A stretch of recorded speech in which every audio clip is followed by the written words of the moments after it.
se fechando bem. Bela joelhada do Jhonata. Meu! Is this man the next Alex Pereira? I'm Cage Warriors Lightweight Champion George Hardwick, and today we'll be breaking down a former Glory kickboxer who is now an 8-0 fighter in the UFC, Jhonata Dinis, who is fighting Mr. Hot Balls himself, Derrick Lewis, this weekend. Dinis has the red tape in his gloves and the cross on his back. And you see, it's opposite stance. Dinis, a very experienced kickboxer. Often they say, circle left against the southpaw, but he's circling right. He's doing this to square his opponent up, make him overreach, make the distance a bit bigger in there. Causes that overreach so he can land that counter hook, and he arcs it slightly to go over that lead right shoulder of his opponent.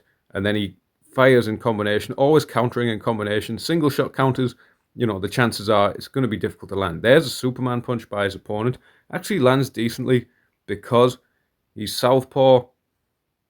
You switched his stance to orthodox as he was knocked back by the combination, which allows him to sneak it in a bit easier.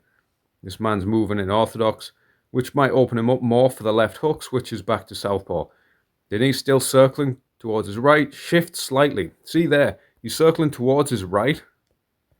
He's circling towards his right, and then he's going to take a small step towards his left, and it's going to make it way easier for him to get that foot on the outside position, for him to throw a sweeping hook to line up his backhand. Throwing it like this, he's going to get his opponents overstepping this way, and then when he quickly adjusts his step, he gets his foot on the outside. Very easy. Very simple direction change, but it works. High-level kickboxers use it. That slight step off to the left before throwing his committed combination. Then he's taking the front foot, slight up and down feints.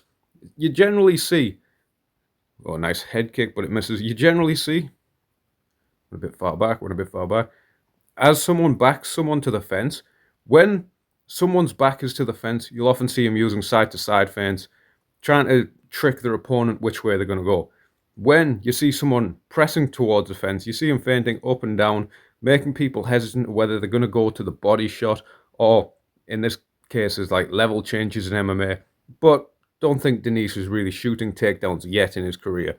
But you see him feinting up and down, giving that pressure, and then he goes hook, cross, hook. A lot of people will throw the hook cross and then finish on the cross.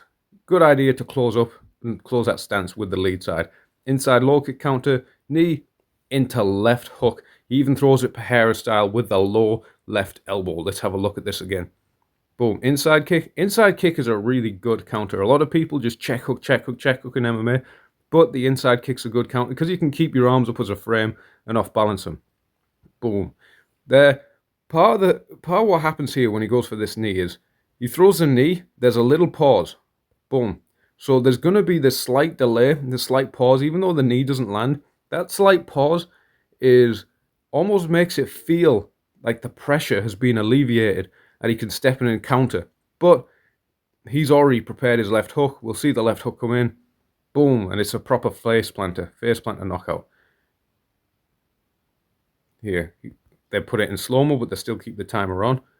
This very 0.9 times slow-mo, quite slow. Dipping cross to the outside, and that head kick just misses, firing it as they're exiting range. Boom, really good counter to the 1-2. As someone throws a 1-2, just break it down. Super basic kickboxing idea here. But as someone throws a 1-2, boom, they've got to extend their stance. They've got to make the stance wider. He actually does a little bit of a switch, pulls this back slightly to get a little bit more power. And then he's going to attack the inside low kick, off balances people. We saw Volkanovski use this really well in the first and third fight against Holloway. Inside low kick knocks him off balance. And just a habit, a reaction when you're off balance is you're probably going to back off. You're not going to stay in range when you are off balance. So he gets off balance with this inside low kick. Boom, he feels like, okay, I'm out of position. I need to back off. But there's not a lot of space to back off. It's a small cage and they're big men. So he backs off. And that puts him back against the fence. And that's helped with this double feint. It was kind of a single double feint he used to cover the range. Throws this right straight. We got a, again, he's off balance. He's off balance himself to the fence. So another just blanket reaction. You don't know what's coming, so you give a blanket reaction to try and cover everything. But we know that's not realistic. So he goes double forearms guard here. Boom, left hook into cross. and then into the knee and steps down with the left hook. Let's look at that angle on the left hook. If we can look at that elbow position, and cross at the top. Left hook, gets the hands up. He's going to use both hands to pull him into the knee. Knee doesn't land clean. Pulls himself back into a full orthodox stance. That's very important. He doesn't just knee and bring the foot. So he doesn't just knee up here and then bring the foot across himself or over here where he's too square. He brings it back to exactly where it came from. Heel slightly up so he can drag his heel down on the connection of the left hook and do a lot of damage. So he's going to load up the hook. Boom. It's got one more time in real time, or this slightly slowed down way that they were using for the replay. And even look at the angle on that hook. It's very PEREIRA. Low elbow. Boom. It fits through that little gap.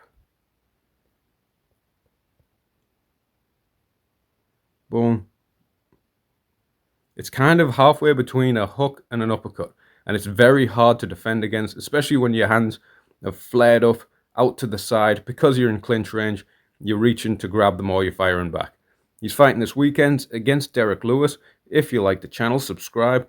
Give me recommendations for more breakdowns. We've got a Patreon, no paywall content. It's just akin to throwing a tip at a busker. I'll probably listen to breakdown recommendations more to the patrons though. See you later.